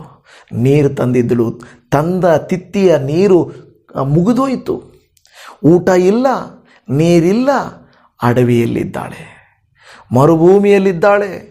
ಯಾರು ನೋಡ್ತಾರೆ? ದೇವರು ನೋಡ್ತಾನಾ? ಜನರ ಮಧ್ಯೆ ದೇವರು ನೋಡಿಲ್ಲ, ಇನ್ನು ಅಡವಿಯಲ್ಲಿ ನೋಡ್ತಾನ? ನನ್ನ ಪ್ರಿಯ ದೇವಜನರೇ, ದೇವರ ಕಣ್ಣುಗಳು ಕೇವಲ ಸಂತೋಷದ ಸ್ಥಳಗಳ ಮೇಲಲ್ಲ, ಜನರಿರುವ ಸ್ಥಳಗಳ ಮೇಲಲ್ಲ. ಆತನ ಕಣ್ಣು ಎಲ್ಲೆಲ್ಲಿಯೂ ಪ್ರಸರಿಸುತ್ತಾ ಇರುತ್ತದೆ. ಆತನ ದೃಷ್ಟಿಗೆ ಅಗೋಚರವಾಗಿರುವುದು ಒಂದೂ ಇಲ್ಲ. ನಾವು ನೋಡುತ್ತಾ ಇದ್ದೇವೆ ಹೇಗೆ ಆಗರಳಿಗೆ ದೇವರು ಅತಿಶಯವಾಗಿ ಒದಿಸ್ತಾನೆ. ಆಗ ಆಕೆ ಹೇಳ್ತದೆ, ನಾನು ನನ್ನನ್ನು ನೋಡುವ ದೇವರು ಎಂಬುದಾಗಿ. ನನ್ನನ್ನು ನೋಡುವ ದೇವರು ಆತನು. ಆಕೆಗೆ ಅರ್ಥ ಆಯಿತು, ನನ್ನ ದೇವರು ನನ್ನನ್ನು ಮರೆಯಲಿಲ್ಲ, ನನ್ನನ್ನು ನೋಡಿದರು. ಯೋಸೇಫನನ್ನು ಕೂಡ ದೇವರು ನೋಡಿದನು, ನೋಡದ ಹಾಗೆ ಇದ್ದನು. ಖಂಡಿತವಾಗಿ ನಮ್ಮ ಪರಿಸ್ಥಿತಿಗಳು ಕೆಲವು ಸಾರಿ ದೇವರು ನೋಡದ ಹಾಗೆ ಇರ್ತವೆ. ದೇವರು ನೋಡಿನೂ ಅಂತ ಓದಂಗಿರುತ್ತೆ. ನಾವು ಅಂದುಕೊಳ್ಳುತ್ತೇವೆ, ದೇವರೇ ನಾನೇ ಕಷ್ಟಪಡ್ತಾ ಇದ್ದೀನಿ, ನಾನೇ ಕಣ್ಣೀರಾಗ್ತಾ ಇದ್ದೀನಿ, ಸ್ವಲ್ಪ ಹೆಲ್ಪ್ ಮಾಡಬಾರ್ದಾ ದೇವರೇ? ಒಂದು ಸಾರಿ ಹೆಲ್ಪ್ ಮಾಡಬಾರ್ದಾ? ದೇವರು ಹೇಳ್ತಾನೆ, ಈ ಸಾರಿ ಅಲ್ಲ, ಇನ್ನೊಂದು ಸಾರಿ ಅಲ್ಲ. ಯಾವಾಗ ಅಸಾಧ್ಯ ಅನಿಸುತ್ತದೋ ದೇವರು ಸುಂದರವಾಗಿ ಮಾಡ್ತಾರೆ. ಆದರೆ ನಾವು ಗುಣಗುಟ್ಟಿ, ನಾವು ಅಪನಂಬಿಕೆ ಇಟ್ಟು, ಅವಿಧೇಯತೆಯನ್ನು ತೋರಿಸಿ, ಕೃತಜ್ಞತೆ ಮನೋಭಾವ ಇಲ್ಲದೆ ಇದ್ದರೆ ನಾವಿನ್ನೂ ನಮ್ಮ ಕಾರ್ಯಗಳು ಇಸ್ರಾಯೇಲ್ಯರ 40 ದಿನದ 40 ವರ್ಷಗಳಾದ ಹಾಗೆ ಮುಂದಕ್ಕೆ ಹೋಗುತ್ತಾ ಇರುತ್ತದೆ. ಹೊಂದಿಕೊಳ್ಳುವುದು, ತಡ ಮಾಡುವುದು ನಮ್ಮ ಮೇಲೆ ಆಧಾರವಾಗಿರುತ್ತದೆ. ದೇವರೇ, ನಾನು ನಿರಾಸೆ ಪಡುವುದಿಲ್ಲ, ನನ್ನನ್ನು ನಿರೀಕ್ಷೆಗೆ ನಡೆಸುವ ದೇವರು ನೀನು. ನನ್ನ ಕಣ್ಣಾರೆ ನನ್ನ ಕುಟುಂಬ ಉನ್ನತಿಗೆ ಬರುವುದನ್ನು, ನಾನು ಕಣ್ಣಾರೆ ನನ್ನ ಕುಟುಂಬವು ಸಂತೋಷವಾಗಿರುವುದನ್ನು ನೋಡಿಯೇ ನೋಡುತ್ತೇನೆ. ನನಗೆ ನಿರೀಕ್ಷೆ ಇದೆಯಪ್ಪ ಅಂತ ಹೇಳಿ ನಾನಿರಬೇಕು. ಹೊಸ ಒಡಂಬಡಿಕೆಯಲ್ಲಿ ಹನ್ನಳೆಂಬ ಪ್ರವಾದಿನಿ ಇದ್ದಳು, ಸಿಮಿಯೋನನೆಂಬ ಪ್ರವಾದಿ ಇದ್ದನು. ನಿಮಗೆ ಗೊತ್ತಿದೆ, ದೇವರ ವಾಕ್ಯ ಅವರಿಗೇನು ಬಂತು ಗೊತ್ತಾ? ನೀವು ನಿಮ್ಮ ಕಣ್ಣಾರೆ ಲೋಕರಕ್ಷಕನನ್ನು, ಮೆಸ್ಸಿಯನನ್ನು ಕಾಣುವ ತನಕ ನೀವು ಕಣ್ಣು ಮುಚ್ಚೋದಿಲ್ಲ ಅಂತ ಹೇಳಲ್ಪಟ್ಟಿತು. ಓ ದೇವರಿಗೆ ಸ್ತೋತ್ರ! ದೇವರು ಅವರಿಗೆ ಕೊಟ್ಟ ನಿರೀಕ್ಷೆಯನ್ನು ನೆರವೇರಿಸಿದರು. ಅವರು ನಿರಾಸೆ ಪಡಲಿಲ್ಲ. ಓ ಕರ್ತನೇ, ದೇವರೇ, ನಾವು ನೋಡುವಂತೆ ಮಾಡಿದಿ, ಮೆಸ್ಸಿಯನನ್ನು ಕಾಣುವಂತೆ ಮಾಡಿದಿ, ನಮ್ಮ ನಿರೀಕ್ಷೆಯನ್ನು ನೆರವೇರಿಸಿದಿ, ನಿರಾಸೆ ಮಾಡಲಿಲ್ಲ ನೀನು ದೇವರೇ ಎಂದವರು ದೇವರಿಗೆ ಸ್ತೋತ್ರ ಮಾಡಿದರು. ಇವತ್ತು ನಾನು ದೇವಭಕ್ತರಾಗಿದ್ದರೆ, ದೇವರಿಗೆ ಮೆಚ್ಚುಗೆಯಾದ ಜೀವಿತವನ್ನು ಜೀವಿಸುವವರಾಗಿದ್ದರೆ, ನಮ್ಮ ಜೀವಿತದಲ್ಲಿ ದೇವರು ಹಾಕಿಕೊಂಡಿರುವ ಯೋಜನೆಯನ್ನು ಯಾರು ತಡೆದರೂ, ಎಷ್ಟು ನಿಲ್ಲಿಸಿದರೂ ನಿಲ್ಲದೆ ಅದು ನೆರವೇರುತ್ತದೆ. ಅದು ಖಂಡಿತ ತಡವಾಗುವುದಿಲ್ಲ. ಯಾಕೋಬನಿಗೆ ಅವನ ಮಾವನು ಅನೇಕ ಸಾರಿ ಸಂಬಳವನ್ನು ಕಡಿಮೆ ಮಾಡ್ತಾ ಬಂದನು.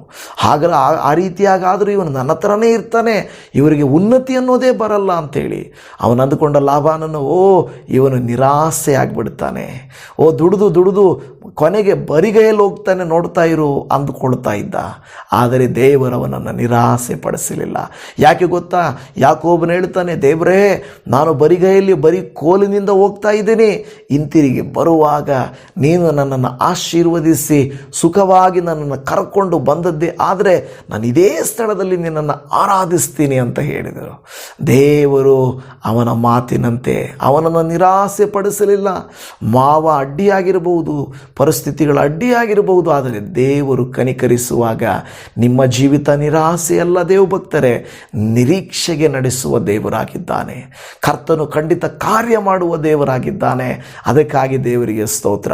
ಒಂದು, ದೇವರು ನಮ್ಮ ನಿರಾಸೆಯನ್ನು ನೋಡುತ್ತಾನೆ ಎಂಬುದು ಕೀರ್ತನೆಗಳ ಗ್ರಂಥದಲ್ಲಿ 34:19 ನೀತಿವಂತನಿಗೆ ಸಂಭವಿಸುವ ಕಷ್ಟಗಳು ಅನೇಕವಿದ್ದರೂ ಯೆಹೋವನು ಅವೆಲ್ಲವುಗಳಿಂದ ಅವನನ್ನು ಬಿಡಿಸುತ್ತಾನೆ. ಹಲ್ಲೆಲೂಯಾ. ನೋಡುತ್ತಾನೆ ಮತ್ತು ಕಷ್ಟಗಳಿಂದ ಬಿಡಿಸುತ್ತಾನೆ. ಹಲ್ಲೆಲೂಯಾ. ಮೊಟ್ಟ ಮೊದಲನೇದಾಗಿ ನಾವು ನೋಡುವಾಗ ಆತನು ಗಮನಿಸುವ ದೇವರು, ನೋಡುವ ದೇವರಾಗಿದ್ದಾನೆ. ಮೊದಲ ಸಮುವೇಲನ ಗ್ರಂಥದಲ್ಲಿ ಹನ್ನಳ ಕುರಿತಾಗಿ ನೋಡ್ತಾ ಇದ್ದೇವೆ. ಹನ್ನಳು ಹೋಗಿ ದೇವಾಲಯದಲ್ಲಿ ಪ್ರಾರ್ಥಿಸಿದಾಗ ಅಲ್ಲಿರುವ ಯಾಜಕನು ಕಣ್ಣೀರನ್ನು ನೋಡುವ ಬದಲು ಆಕೆಯ ತೊದಲು ತುಟಿಗಳನ್ನು ನೋಡಿದನು. ಇದೇನು ಕುಡಿದು ಬಂದು ನೀನು ದೇವರ ಹತ್ರ ಪ್ರೇಯರ್ ಮಾಡ್ತಾ ಇದೀಯಾ ಅಂತ ಹೇಳಿದರು. ಅಷ್ಟರ ಮಟ್ಟಿಗೆ ಆಕೆ ನಿರಾಸೆ ತುಂಬಿದವಳಾಗಿ ಕಾಣಿಸಿಕೊಂಡಳು. ಆದರೆ ಆಕೆಯ ಹೃದಯದಲ್ಲಿ ಒಂದು ನಿರೀಕ್ಷೆ ಇತ್ತು.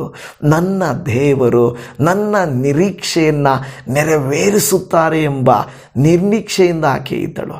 ಕೊನೆಗೆ ಅವರಿಗೆ ಏಲಿಗೂ ಕೂಡ ಅರ್ಥ ಆಗುತ್ತದೆ, ಇಲ್ಲ ಈಕೆ ನಿಜವಾಗಿ ನಿರೀಕ್ಷೆಯಿಂದ ಪ್ರಾರ್ಥಿಸ್ತಾ ಇದ್ದಾಳೆ ಅಂತ ನಂಬಿ, ಅಮ್ಮ ನಿನ್ನ ಕಣ್ಣೀರು ಶಮನವಾಯಿತು, ಹೋಗು, ಇನ್ನು ಸಾಕು, ಬರೋ ವರ್ಷ ಇದೇ ವರ್ಷ ನಿನ್ನ ಜೀವಿತದಲ್ಲಿ ನೀನು ಏನು ಎದುರು ನೋಡಿದ್ದೀಯೋ ಆ ನಿರೀಕ್ಷೆ ನೆರವೇರ್ತಿದೆ, ಹೋಗು ಅಂತ ಹೇಳಿದರು. ಆ ದಿನ ಮೊದಲುಗೊಂಡು ಆಕೆ ಅಳಲಿಲ್ಲ. ಆ ದಿನ ಮೊದಲುಗೊಂಡು ಆಕೆ ಸಂತೋಷವಾಗಿ ಹೋದಳು. ಯಾಕೆಂದರೆ ನಿರೀಕ್ಷಿಸಿದಳು. ನನ್ನ ಪ್ರಿಯ ದೇವಜನರೇ, ಈ ಸಂದೇಶ ನಮ್ಮೆಲ್ಲರನ್ನ ಬಲಪಡಿಸುವಂಥದ್ದಾಗಿದೆ. ಎಂತಹ ಸಂದರ್ಭದಲ್ಲಿ ಎಷ್ಟೊಂದು ಉದಾಹರಣೆಗಳ ಮೂಲಕವಾಗಿ ನಮ್ಮನ್ನು ಬಲಪಡಿಸ್ತಾ ಇದ್ದಾನೆ. ದೇವರು ನಮ್ಮ ಕಣ್ಣೀರನ್ನು ನಿರ್ಲಕ್ಷಿಸುವುದಿಲ್ಲ. ಅದು ನೋಡ್ತಾ ಇದ್ದೇವೆ. ಹೌದು, ನಿರಾಸೆಯಿಂದ ನಮ್ಮನ್ನು ಆತನು ಬಿಟ್ಟು ಬಿಡುವುದಿಲ್ಲ. ಅನೇಕ ಕಷ್ಟಗಳಿದ್ದರೂ ಕರ್ತನು ನಮ್ಮನ್ನು ಬಿಡಿಸ್ತಾನೆ. ಎರಡನೇ ಕಾರ್ಯ, ದೇವರು ತನ್ನ ವಾಗ್ದಾನದ ಮೂಲಕ ನಿರೀಕ್ಷೆ ಕೊಡ್ತಾನೆ. ದೇವರು ಸುಮ್ಮನೆ ಅಲ್ಲ ವಾಗ್ದಾನ ಕೊಡುತ್ತಾನೆ, ಮಾತು ಕೊಡುತ್ತಾನೆ. ಇಲ್ಲ, ಯೋಸೇಫನಿಗೆ ಮಾತು ಕೊಟ್ಟಿದ್ದರು, ಇಲ್ಲ ಈ ಥರದ್ದು ಅಂತ ಹೇಳಿದರೆ ನಾನು ನೆರವೇರಿಸ್ತೇನೆ. ಪ್ರತಿಯೊಬ್ಬ ದೇವ ಮಕ್ಕಳಿಗೆ ದೇವರು ಕೊಟ್ಟ ವಾಗ್ದಾನವನ್ನು ನೆರವೇರಿಸುವವನಾಗಿದ್ದಾನೆ. ಹೌದು, ನಮ್ಮ ದೇವರು ತನ್ನ ವಾಗ್ದಾನದ ಮೂಲಕ ನಿರೀಕ್ಷೆಯನ್ನು ಹುಟ್ಟಿಸುವಂಥವನಾಗಿದ್ದಾನೆ. ನೋಡಿ, ಎಷ್ಟೋ ಕುಗ್ಗಿ ಹೋಗುತ್ತೇವೆ. ಒಂದು ಮುಂಜಾನೆಯಲ್ಲಿ ಬೆಳಿಗ್ಗೆ ವಾಕ್ಯ ಕೇಳುವಾಗ ವಾಕ್ಯ ನಮಗೆ ಹೇಳುತ್ತದೆ, ಇಲ್ಲ, ಅನೇಕ ಸಾರಿ ನಿಮಗೆ ನಿರೀಕ್ಷೆಯನ್ನು ಉಜ್ಜೀವನವನ್ನು ಕೊಟ್ಟರೂ ಕೂಡ ಮತ್ತೆ ದೇವರು ವಾಕ್ಯ ಹೇಳುತ್ತೆ, ಭಯಪಡಬೇಡ, ಚಿಂತೆ ಮಾಡಬೇಡ, ಅಪನಂಬಿಕೆ ಹೊಂದಬೇಡ, ನಿರೀಕ್ಷೆಯಿಂದಿರು, ಕಾಯುತ್ತಾ ಇರು, ಕರ್ತನ ಕಡೆಗೆ ನೋಡುತ್ತಿರು, ನಿನ್ನ ಸಹಾಯವು ಎಲ್ಲಿಂದ ಬರುತ್ತದೆ, ಅಲ್ಲಿಂದ ತಾನೇ ಬರುತ್ತದೆ ಅಂತ ದೇವರು ವಾಗ್ದಾನಗಳ ಮೂಲಕವಾಗಿ ನಮಗೆ ನಿರೀಕ್ಷೆಯನ್ನು ಏನು ಮಾಡ್ತಾನೆ, ಹೆಚ್ಚಿಸುವಂಥವನಾಗಿದ್ದಾನೆ ಎಂದು ದೇವರು ವಾಕ್ಯ ಹೇಳುತ್ತದೆ. ಯೆರೆಮೀಯನ ಗ್ರಂಥ 29:11-12 ಇವರಿಗೆ ಗತಿಯಾಗಲಿ, ನಿರೀಕ್ಷೆ ಇರಲಿ ಎಂದು ನಾನು ನಿಮ್ಮ ವಿಷಯದಲ್ಲಿ ಮಾಡಿಕೊಳ್ಳುತ್ತಿರುವ ಆಲೋಚನೆಗಳನ್ನು ನಾನೇ ಬಲ್ಲೆನು, ಅವು ಅಹಿತದ ಯೋಚನೆಗಳಲ್ಲ, ಹಿತದ ಯೋಚನೆಗಳೇ. ಅಲ್ಲಿ ಹೇಳ್ತದೆ, ನಿರೀಕ್ಷೆಯಲ್ಲಿ ಇವರಿಗೆ ಗತಿಯಾಗಲಿ, ನಿರೀಕ್ಷೆ ಇರಲಿ ಎಂದು ನಾನು ಮಾಡಿಕೊಂಡಿರುವ ಆಲೋಚನೆ. ನೋಡಿ, ನಾವೇ ಇಷ್ಟೊಂದು ನಿರೀಕ್ಷೆಯ ಕುರಿತು ಮಾತನಾಡುವಾಗ ದೇವರು ನಮ್ಮ ಕುರಿತು ಎಷ್ಟು ನಿರೀಕ್ಷೆಯನ್ನು ಇಟ್ಟುಕೊಂಡಿರ್ತಾರಲ್ವಾ. ನಾವು ಮಾತ್ರ ಅಲ್ಲ, ದೇವರೇ ನೀನು ಅದು ಮಾಡ್ತೀಯಾ, ಇದು ಕೊಡ್ತೀಯಾ, ಹೀಗೆ ಮಾಡ್ತೀಯಾ ಅಂತ ಹೇಳಿ ನಿರೀಕ್ಷೆ ಇಡುವಾಗ ದೇವರು ಕೂಡ ನನ್ನ ಮಗಳು ಹೀಗಿರ್ತಾಳೆ, ನನ್ನ ಮಗನಿಗೆ ಕಾಯ್ತಾನೆ, ನನ್ನ ಮಗಳು ಈ ರೀತಿಯಾಗಿ ಎದುರು ನೋಡ್ತಾಳೆ, ಪ್ರಾರ್ಥಿಸ್ತಾಳೆ, ನಂಬ್ತಾಳೆ, ವಾಕ್ಯ ಓದ್ತಾಳೆ, ಆಲಯಕ್ಕೆ ಬರ್ತಾಳೆ, ಸೇವೆಗೆ ನಿಂತುಕೊಳ್ತಾರೆ, ಹಾಗೆ ಹೀಗೆ ಅಂತೆಲ್ಲ ದೇವರೆಲ್ಲ ಹೇಳ್ತಾರಲ್ವ. ನನ್ನ ಪ್ರಿಯ ದೇವಜನವೇ, ಪ್ರಾರ್ಥನಾ ಕೂಟಗಳಿರುವಾಗ ದೇವರು ಅನುಕೂಲ ಕೊಟ್ಟಾಗ ಸ್ಥಳಗಳಿಗೆ ಹೋಗಬೇಕು. ಈ 5 ಮತ್ತು 6ನೇ ತಾರೀಕು ಹುಬ್ಳಿಗೂ, 7ನೇ ತಾರೀಕು ಕಲಘಟಗಿಗೂ ನಾವು ಪ್ರಾರ್ಥನೆಗೆ ಬಂದು, ಮತ್ತು 7ನೇ ತಾರೀಕು ಸಂಜೆ ನಾವು ಜೀಸಸ್ ಕಾಲ್ಸ್ಗೆ ಬರಲಿಕ್ಕೆ ನಾವು ಸಿದ್ಧ ಇದ್ದೇವೆ. ಅಂದರೆ 3 ದಿವಸ ಹುಬ್ಳಿ ಮತ್ತು ಕಲಘಟಗಿ ಪ್ರಾಂತ್ಯದಲ್ಲಿ ಸೇವೆ ಮಾಡಲಿಕ್ಕೆ ಬರ್ತಾ ಇದ್ದೀವಿ. ಯಾರಾದರೂ ನೀವು ಅಲ್ಲಿದ್ದರೆ ವಾಕ್ಯ ಕೇಳಲಿಕ್ಕೆ ನೇರವಾಗಿ ಬನ್ನಿ. ಯೂಟ್ಯೂಬಲ್ಲಿ ಬರ್ತದೆ ಬಿಡಿ ಪಾಸ್ಟ್ರು ಅನ್ನೋದಲ್ಲ, ನಿಮಗೆ ಸಾಧ್ಯವಾದರೆ ಅಲ್ಲಿ ಬಂದು ದೇವರ ವಾಕ್ಯವನ್ನು ಆಲಿಸಿರಿ. ಇನ್ನೂ ನಮ್ಮ ಮೇಲೆ ಪ್ರೀತಿ ಜಾಸ್ತಿ ಇತ್ತಾ, ಆಗಸ್ಟ್ 15ಕ್ಕೆ ನಮ್ಮ ಬಿಲ್ಡಿಂಗ್ ಬನ್ನಿ, ಸ್ವಲ್ಪ ಪ್ರಯತ್ನ ಮಾಡಿ ಅಲ್ವಾ. ದೂರ ಇದ್ದರೂ ಕೂಡ ಸ್ವಲ್ಪ ಬನ್ನಿ. ಹತ್ತಿರ ಸಮೀಪ ಇರುವಂಥವರು ನಿಮ್ಮ ಆಲಯಗಳಿಗೆ ಯಾವಾಗಲೂ ನೀವು ಹೋಗ್ತಾ ಇರ್ತೀರ, ಒಂದು ಸಾರಿ ನೀವು ಪ್ರೀತಿಯಿಂದ ಬರ್ಬೋದು. ಆಗಸ್ಟ್ 15ಕ್ಕೆ ಪ್ರೇಯರ್ಗಳಿದ್ದರೆ ನಿಮ್ಮ ಸಭೆಗಳಿಗೆ ಹೋಗಿ, ನಾವೇನು ಹೇಳೋಕ್ಕಾಗಲ್ಲ. ಇಲ್ಲಿ ನಾನು ಹೇಳುವುದೇನೆಂದರೆ, ನಮಗೆ ದೇವರು ಹಿತದ ಆಲೋಚನೆಗಳನ್ನು ಮಾಡಿಕೊಂಡಿರ್ತಾರೆ. 3ನೇದಾಗಿ, ದೇವರು ಕಾಯುವ ಸಮಯದಲ್ಲಿ ನಮ್ಮನ್ನು ಬಲಪಡಿಸ್ತಾನೆ. ಈಗ ನಾವು ನಿರೀಕ್ಷೆ ಮಾಡ್ಕೊಂಡಿದ್ದೀವಿ, ದೇವರು ಅಂಥ ಸಮಯದಲ್ಲಿ ನಮ್ಮನ್ನು ಬಿಟ್ಟುಬಿಡ್ತಾರಾ? ಬಿಟ್ಟುಬಿಡಲ್ಲ. ಕಾಯುವ ಸಮಯದಲ್ಲಿ, ನಿರೀಕ್ಷಿಸುವ ಸಮಯದಲ್ಲಿ ನಮ್ಮನ್ನು ಬಲಪಡಿಸ್ತಾರೆ. ಅದು ಬಹಳ ಮುಖ್ಯ. ನೋಡಿ, ಎಷ್ಟೋ ಸಾರಿ ಭಕ್ತರು ಕುಗ್ಗಿ ಹೋದಾಗ ಬಲವನ್ನು ದೇವರು ಅನುಗ್ರಹಿಸಿಕೊಟ್ಟನು. ಹೌದು, ಪೋಟಿಫರನ ಮನೆಯಲ್ಲಿದ್ದಾಗ ಪೋಟಿಫರನು ಎಷ್ಟೋ ಆಧರಣೆಯಾಗಿದ್ದ. ಸೆರೆಮನೆಯಲ್ಲಿದ್ದಾಗ ಸೆರೆಮನೆಯ ಯಜಮಾನಿ ಅವನಿಗೆ ತುಂಬ ಕರುಣೆಯನ್ನು ತೋರಿಸುವವನಾಗಿದ್ದ. ಅಂದರೆ ಅದರ ಅರ್ಥ, ಆ ಟೈಮಲ್ಲಿ ದೇವರು ಕೈ ಬಿಡುವುದಿಲ್ಲ. ನಿಮಗೆ ಸಕ್ಸಸ್ ಬರುವುದಕ್ಕಿಂತ ಮುಂಚೆ ನಿಮ್ಮನ್ನು ದೇವರು ಕೈ ಬಿಟ್ಟಿದ್ದಾನೆ ಅಂತ ಅಂದುಕೊಳ್ಳಬೇಡ್ರಿ. ಆದರೆ ಆ ಸಕ್ಸಸ್ ಬರುವ ತನಕವೂ ದೇವರು ನಿಮ್ಮ ಜೊತೆಯಲ್ಲೇ ಇರುತ್ತಾನೆ. ಆತ ನಿಮ್ಮನ್ನು ಒತ್ತು ನಡೆಯುತ್ತಾನೆ, ನಿಮ್ಮನ್ನು ಆಧರಿಸಿ ಸಂತೈಸಿ ನಡೆಸುತ್ತಾನೆ ಎಂಬುದನ್ನು ದೇವರ ವಾಕ್ಯ ಹೇಳುತ್ತಾ ಇದೆ. ಅದು ಯೆಶಾಯನ ಪ್ರವಾದನೆಯ ಗ್ರಂಥದಲ್ಲಿ 40:31 ಹೇಳುತ್ತದೆ, ಕಾಯುವುದು ವ್ಯರ್ಥವಲ್ಲ ಅಂತ ಹೇಳುತ್ತದೆ. ಅಲ್ಲಿ 40ನೇ ಅಧ್ಯಾಯ 30 ಹೌದು, ನಾವು ಕಾಯುತ್ತಿರುವಾಗ ದೇವರ ವಾಕ್ಯ ಎಷ್ಟೋ ಸಾರಿ ಹೇಳಿದ್ದೇವೆ, ಏನು ಮಾಡೋದು, ಕಾಯುವವರಿಗೆ ಹದ್ದಿಗೆ ಬರುವಂತೆ ಯೌವನವನ್ನು ಬರಮಾಡುತ್ತಾನೆ. ಹೌದು, ನಮ್ಮ ಜೀವಿತದಲ್ಲಿ ಕಾಯುವುದು ವ್ಯರ್ಥವಲ್ಲ. ಅನೇಕ ಭಕ್ತರು ಕಾದಿದ್ದರೂ ದೇವರು ವಿಳಂಬ ಮಾಡ್ಬೋದು, ಆದರೆ ಮರೆತು ಹೋಗುವುದಿಲ್ಲ ಎಂದು ನೋಡುತ್ತಾ ಇದ್ದೇವೆ. 4ನೇ ಕಾರ್ಯ, ದೇವರು ನಿರಾಸೆಯನ್ನು ಸಾಕ್ಷಿಯಾಗಿ ಮಾರ್ಪಡಿಸ್ತಾನೆ. ನೋಡಿ, ನಿರಾಸೆ ಅನ್ನೋದು ಬೇರೆ, ಸಾಕ್ಷಿಯಾಗಿ ಮಾಡೋದು ಬೇರೆ. ಅದರರ್ಥ, ನಿರಾಸೆ ಆಗಬೇಕಾಗಿತ್ತು, ಅವಮಾನ ಆಗಬೇಕಾಗಿತ್ತು, ಆದರೆ ದೇವರು ಅದೇ ವಿಷಯವನ್ನು ಸಾಕ್ಷಿಯಾಗಿ ಮಾರ್ಪಡಿಸಿದನು. ನೀವು ಅನೇಕರು ಸಭೆಗಳಿಗೆ ಹೋಗಿ ಹೇಳುತ್ತೀರಲ್ವ, ಸಭೆಯಲ್ಲಿ ನಿಂತುಕೊಂಡು ದೇವರು ನನಗೆ ಏನೆಲ್ಲ ಉಪಕಾರಗಳನ್ನು ಮಾಡಿದ್ದಾರೆ ಗೊತ್ತಾ, ನಾನು ಈ ಥರ ಅಂದುಕೊಳ್ತಾ ಇದ್ದೆ, ನಾನು ಇನ್ನು ಮೇಲಕ್ಕೆ ಬರಲ್ಲ, ನನಗದು ಸಿಗಲ್ಲ, ಅದು ನಾನು ಸಾಧನೆ ಮಾಡಲ್ಲ ಅಂದುಕೊಳ್ತಾ ಇದ್ದೆ, ಅದನ್ನೇ ದೇವರು ನನಗೆ ಕೊಟ್ಟಿದ್ದಾರೆ, ಅದನ್ನೇ ನನ್ನ ಲೈಫಲ್ಲಿ ಮಾಡಿದ್ದಾರೆ ಅಂತ ನೀವೆಷ್ಟೊಂದು ಸಾಕ್ಷಿ ಹೇಳ್ತಾರಲ್ವ. ಅದರ ಅರ್ಥ, ದೇವರ ವಾಕ್ಯ ಹೇಳ್ತಾ ಇರುವಂಥದ್ದು, ನಿಮ್ಮ ನಿರಾಸೆಯನ್ನು ದೇವರು ಸಾಕ್ಷಿಯಾಗಿ ಮಾರ್ಪಡಿಸ್ತಾರೆ. ಆದಿಕಾಂಡ ಗ್ರಂಥದಲ್ಲಿ 50:20 ನಾವು ಅದೇ ಓದುವಂಥದ್ದು ವಾಕ್ಯ ನಿಮಗೆಲ್ಲ ಗೊತ್ತಿದೆ. ಯೋಸೇಫನು ತನ್ನ ಅಣ್ಣಂದರಿಗೆ ಹೇಳುತ್ತಾನೆ, ನೀವಾದರೂ ನನಗೆ ಕೇಡಾಗಬೇಕೆಂದು ಎಣಿಸಿದರೆ, ಆದರೆ ದೇವರು ನನಗೆ ಮೇಲಾಗಬೇಕೆಂದು ತೀರ್ಮಾನಿಸಿದನು ಎಂಬುದಾಗಿ. ಹೌದು ದೇವಜನವೇ, ನಮಗೆ ಮನುಷ್ಯರು ಮಾಡುವಂಥದ್ದು ಬೇರೆ, ದೇವರು ಮಾಡುವಂಥದ್ದು ಬೇರೆ. 5ನೇದಾಗಿ, ಯೇಸು ಕ್ರಿಸ್ತನು ನಮ್ಮ ಶಾಶ್ವತ ನಿರೀಕ್ಷೆಯಾಗಿದ್ದಾನೆ. ಯೇಸು ಸ್ವಾಮಿ ನಮಗೆ ಶಾಶ್ವತ ನಿರೀಕ್ಷೆ. 1 ಪೇತ್ರ 1ನೇ ಅಧ್ಯಾಯ 3ನೇ ವಾಕ್ಯದಲ್ಲಿ, ಲೋಕದ ನಿರೀಕ್ಷೆಗಳು ಮುರಿಯಬಹುದು, ಆದರೆ ಕ್ರಿಸ್ತನಲ್ಲಿ ಇರುವ ನಿರೀಕ್ಷೆ ಎಂದಿಗೂ ನಾಶವಾಗುವುದಿಲ್ಲ. ನೋಡಿದ್ರ, ನೋಡಿ, ಎಲ್ಲ ನಿರೀಕ್ಷೆಗಳು, ಲೋಕದ ಸಣ್ಣ ಪುಟ್ಟ ನಿರೀಕ್ಷೆಗಳು ಮುರಿದು ಹೋಗ್ಬೋದು, ಇಲ್ಲದೆ ಹೋಗ್ಬೋದು. ಬಟ್ ಕ್ರಿಸ್ತನಲ್ಲಿ ನಮಗಿರುವ ನಿರೀಕ್ಷೆ ಮಾತ್ರ ಫೇಲ್ ಆಗೋದೇ ಇಲ್ಲ. ಎಷ್ಟೋ ಜನರು, ಅನ್ಯರು ಏನೇನೋ ನಿರೀಕ್ಷೆ ಇಟ್ಕೊಂಡಿರ್ತಾರೆ, ಎಲ್ಲ ಫೇಲ್ ಆಗೋಗುತ್ತೆ, ದುಃಖ ಪಡ್ತಾರೆ, ವೇದನೆ ಪಡ್ತಾರೆ, ಅಯ್ಯೋ ಅಯ್ಯೋ ಅಂತಾರೆ. ಆದರೆ ದೇವಜನರೇ, ದೇವರ ವಾಕ್ಯ ಹೇಳುತ್ತದೆ, ನಮಗೆ ಕೊಟ್ಟಿರುವ ಕ್ರಿಸ್ತ ಯೇಸುವಿನಲ್ಲಿ ಕೊಡಲ್ಪಟ್ಟ ನಿರೀಕ್ಷೆ ಮಾತ್ರ ಅದು ಎಂದಿಗೂ ನಾಶವಾಗುವುದಿಲ್ಲ. It will never be vanished ಅಂತ ಹೇಳುತ್ತದೆ. ನೀವು ಇಂದು ಒಂದು ವೇಳೆ ನಿರಾಸೆಯಲ್ಲಿರಬಹುದು, ಆದರೆ ದೇವರು ಹೇಳುವುದೇನೆಂದರೆ, ನಿಮ್ಮ ಕಣ್ಣೀರನ್ನು ನೋಡಿದ್ದೇನೆ, ನಿಮ್ಮ ಪ್ರಾರ್ಥನೆಯನ್ನು ಕೇಳುತ್ತೇನೆ, ನಿಮ್ಮ ಭವಿಷ್ಯ ನನ್ನ ಕೈಯಲ್ಲಿದೆ, ನಿರಾಸೆಯನ್ನು ನಾನು ಬದಲಾಯಿಸ್ತೇನೆ. ನಿರಾಸೆ ನಿಮ್ಮ ಕಥೆಯ ಅಂತ್ಯವಲ್ಲ, ಅದು ಪ್ರಾರಂಭ ಮಾತ್ರವೇ. ನಮ್ಮ ಕಥೆಯಲ್ಲಿ ಏನು ಮಾಡ್ತಾರೆ, ಕೆಲವು ಸಾರಿ ಸಿನಿಮಾಗಳಲ್ಲಿ, ಧಾರಾವಾಹಿಗಳಲ್ಲಿ, ಸ್ಟೋರಿಗಳಲ್ಲಿ ಮೊದಲು ನಿರಾಸೆಯನ್ನು ತೋರಿಸ್ತಾರೆ. ತುಂಬ ಕುಗ್ಗಿ ಹೋಗಿ, ನೊಂದು ಹೋಗಿ, ಸೋತು ಹೋಗಿರೋ ತೋರಿಸ್ತಾರೆ. ಆದರೆ ಕೊನೆಗೆ ಅವರು ಹೇಗೆ ಸಾಧನೆ ಮಾಡಿದರು, ಹೇಗೆ ಜಯಿಸಿದರು, ಹೇಗೆ ಹೊರಗಡೆ ಬಂದರು ತೋರಿಸ್ತಾರೆ. ಇವತ್ತು ನಿಮ್ಮದು ಅಷ್ಟೇ, ನಿರಾಸೆ ನಿಮ್ಮ ಕಥೆಯ ಆರಂಭವಾಗಿರಬೇಕೇ ಹೊರತು ಅಂತ್ಯವಲ್ಲ. ಪ್ರಾರ್ಥನೆ ಮಾಡಿಕೊಳ್ಳೋಣ.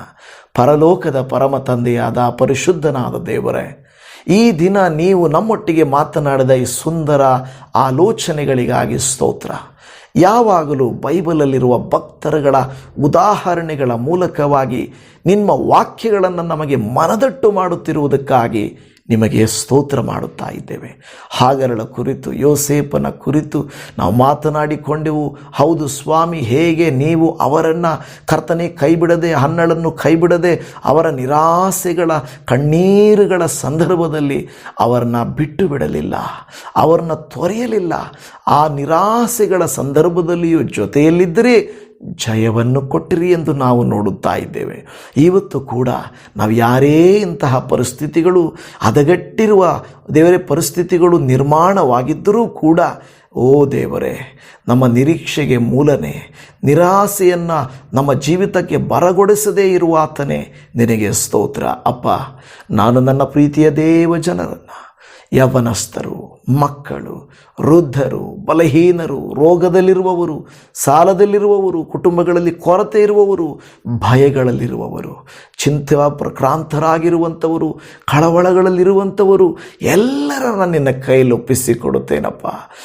ಸಿಗಲಿಲ್ಲ, ಆಗಲಿಲ್ಲ, ಯಾಕೆ ತಡವಾಗ್ತಾ ಇದೆ, ಯಾಕೆ ನಿಂತು ಹೋಗಿದೆ, ಏನಾಗ್ತಾ ಇದೆ ಅಂದುಕೊಳ್ಳುವಾಗಲೂ ನೀನು ನಮ್ಮನ್ನು ಕೈ ಬಿಡಲಿಲ್ಲ, ಬಿಡುವುದಿಲ್ಲ. ಬದಲಾಗಿ ನಮಗೆ ನಮ್ಮ ನಿರಾಸೆಯನ್ನು ನಿರೀಕ್ಷೆಯಾಗಿ ಮಾರ್ಪಡಿಸುವ ದೇವರು ನೀವಾಗಿದ್ದೀರಿ. ಹಾಗರಳ, ಯೋಸೇಫನ, ಹನ್ನಳ ಜೀವಿತದಲ್ಲಿ ಅವರು ನಿರಾಸೆಯಲ್ಲಿದ್ದರಪ್ಪ, ಆದರೆ ಅವರನ್ನು ನಿರೀಕ್ಷೆಯಾಗಿ ಮಾರ್ಪಡಿಸಿದಿರಿ, ನೀವು ನೆರವೇರಿಸಿದಿರಿ, ನೀವು ವಾಗ್ದಾನ ಕೊಟ್ಟಿರಿ, ನೀವು ಕರ್ತನೆ ಸಂತೈಸಿದಿರಿ. ನಿಮಗೆ ಸ್ತೋತ್ರ.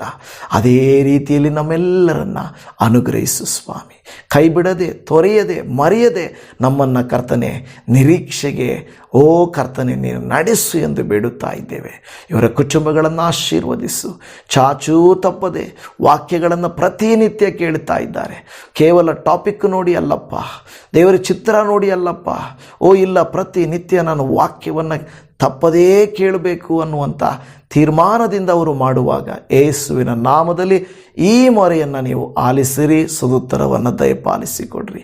ಖಂಡಿತವಾಗಿ ಮೊರೆಯನ್ನು ನೀವು ಕೇಳಿದ್ದೀರಾ, ಆಶ್ಚರ್ಯಕರವಾದ ಕೃತ್ಯವನ್ನು ನೀವು ಮಾಡುತ್ತೀರೆಂದು ನಮ್ಮ ನಿರಾಸೆಯನ್ನು ನಿರೀಕ್ಷೆಯಾಗಿ ರೂಪಾಂತರಪಡಿಸಿ ಆರೋಗ್ಯದಲ್ಲಿ ವಿಷಯದಲ್ಲಿಯೂ, ಆರ್ಥಿಕ ವಿಷಯದಲ್ಲಿಯೂ, ಆತ್ಮೀಕ ವಿಷಯದಲ್ಲಿಯೂ, ಸಂಬಂಧಗಳ ವಿಷಯದಲ್ಲಿಯೂ, ನಮ್ಮ ಜೀವಿತದ ಪ್ರತಿ ಭಾಗದಲ್ಲಿ ನಮ್ಮ ಒಂದು ನಿರಾಸೆಯೂ ಇಲ್ಲದೆ ಎಲ್ಲವೂ ನಿರೀಕ್ಷೆಯಾಗಿ ಮಾರ್ಪಡಿಸಿ ನೆರವೇರಿಸಬೇಕೆಂದು ನಮ್ಮ ಕರ್ತನೂ ರಕ್ಷಕನು, ನಮ್ಮ ನಿರಾಸೆಯನ್ನು ನಿರೀಕ್ಷೆಯಾಗಿ ಮಾರ್ಪಡಿಸುವಾತನಾಗಿರುವ ನಜರೇತಿನ ಯೇಸು ಕ್ರಿಸ್ತನ ಮಧುರವಾದ ನಾಮದಲ್ಲಿ ಪ್ರಾರ್ಥಿಸುತ್ತೇವೆ ತಂದೆಯೇ.